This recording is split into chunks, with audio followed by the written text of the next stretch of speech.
নিজের মা ছাড়া নিজে মা হওয়াটা আসলে অনেক কঠিন।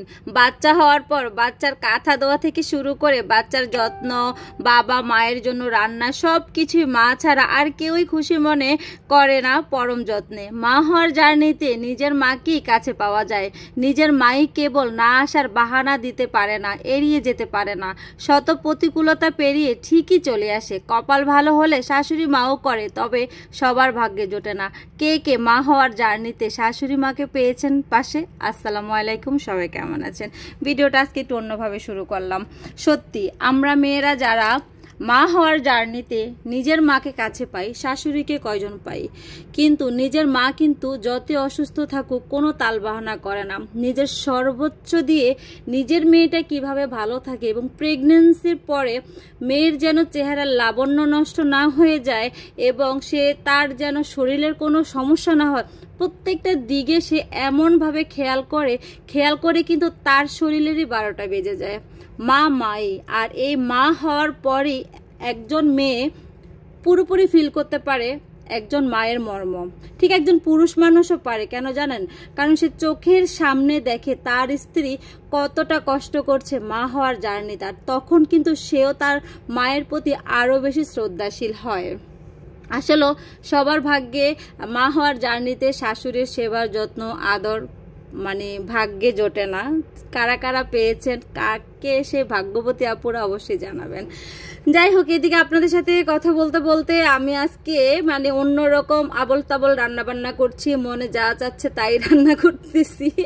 এদিকে আমার একটা প্রিয় রান্না, শাক দিয়ে, সিম দিয়ে, আলু দিয়ে। এটা শীত আসলে আমার সিম দিয়ে, বিশেষ করে বিচিওয়ালা সিম দিয়ে বেশি মজা, যেহেতু এখনো বিচিওয়ালা সিমটা ওইভাবে ওঠে নাই। আর এদিকে হচ্ছে মুরগিটা আজকে একটু অন্যরকম ভাবে রান্না করতেছি, বাঁধাকপি দিয়ে করব। জীবনে কোনোদিন বাঁধাকপি আর টমেটো দিয়ে মুরগির মাংস রান্না করি নাই, তো আজকে হচ্ছে রান্না করতেছি। টমেটো দিয়েছি যেন একটু গ্রেভি হয়, আর যেহেতু বাঁধাকপি দিব, ঝোল করব না, সেজন্য হচ্ছে কষিয়ে করতেছিলাম। আর এদিকে হচ্ছে শাকটা হয়ে গেছে, এখন রসুনটা দিয়ে বাগার দিয়ে দিচ্ছি।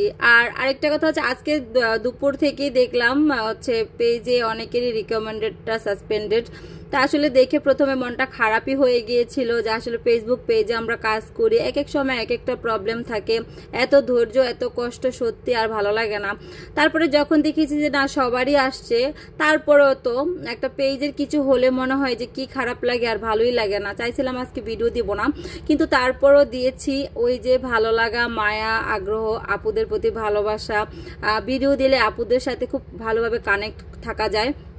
এইদিকে হচ্ছে বড় একটা সেদিন রুই মাছ এনেছিলাম, সেই রুই মাছের মাথাটা আবার আলাদা করে রেখেছি, সেটাকে আজকে একদম বেশি করে টমেটো দিয়ে জাস্ট পাতলা টক করে খাবো। আর এদিকে হচ্ছে মাংসটা আমার হয়ে গেছে। তা আলহামদুলিল্লাহ, বাঁধাকপি দিয়ে কখনো রান্না করি নেই, তবে খুব যে আহামরি মজা হয়েছে সেটাও না, তবে যে একদম খারাপ হয়েছে সেটাও না, হয়েছে মোটামুটি লেভেলের। তবে লাউ পেঁপে দিয়ে মনে হয় যে বেস্ট, যেরকম একটা মজা ওইরকম একটা মজা ছিল না।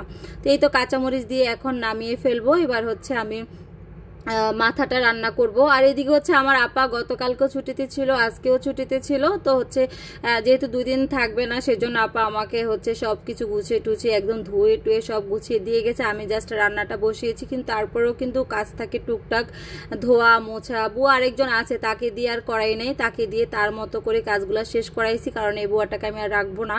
তো সেই জন্য আজকে বাথরুম টাথরুম যা আছে একটু ক্লিন করে নিলাম, আর আমি আমার মতো কয়েকটা প্লেট যা হয়েছে পাতিল হাঁড়ি সব কিছু হচ্ছে করে নেব, পরিষ্কার করে নিয়েছি। তো এইদিকে হচ্ছে আমি একদিকে রান্নাও করতেছি, অন্যদিকে হচ্ছে থালা বাটি ধুচ্ছি, আবার হচ্ছে সবকিছু ক্লিন করতেছি। যখন নিজে কাজ করি তখন সবগুলো কাজ একসাথেই করি, রান্নাবান্নাও করি, গুছাই, ধোয়াপালা করি, যেন একসাথে সব না জমে। আর এদিকে হচ্ছে মশলাটা ভালো মতো কষিয়ে একটু বেশি করে ঝোল দিয়ে, টমেটো সব কিছু দিয়ে একটু ঝোল করে রান্না করব। আর এই দেখেন আমার রান্না শেষ না হতে আমি চুলা টুলা সব মুছে ফেলেছি। আমার যখন নিজে কাজ করি তখন আসলে এইভাবেই করা হয়, এই ডান হাতে একটা করি, বাম হাতে একটা করি, জাস্ট 1 ঘন্টার ভিতরে রান্নাবান্না করে রান্নাঘর থেকে বের হয়ে যাই। তো আলহামদুলিল্লাহ, আজকের ভিডিওটা শুরুটা একটু অন্যভাবে। আসলে কেউ অন্যভাবে নেবেন না, এটা সত্যি কথা, আমাদের বাস্তব ঘরঘরই বাস্তব। যারা শাশুড়ির সেবা যত্ন প্রেগনেন্সি অবস্থায় পায়, কদর পায়, বাচ্চাদের খাতা দেওয়া থেকে শুরু করে বাচ্চাদের না ঘুমালে তারা নিজেরা না ঘুমিয়ে যে শাশুড়িরা নাতিদের জন্য টেক কেয়ার করে, তারা আমি মনে করি অনেক ভাগ্যবতী। সে ভাগ্যবতী কারা কারা আছেন আপুর অবশ্যই কমেন্ট করবেন। আজকের ভিডিওটা কেমন লাগলো? আসসালামু আলাইকুম, সবাই ভালো থাকবেন।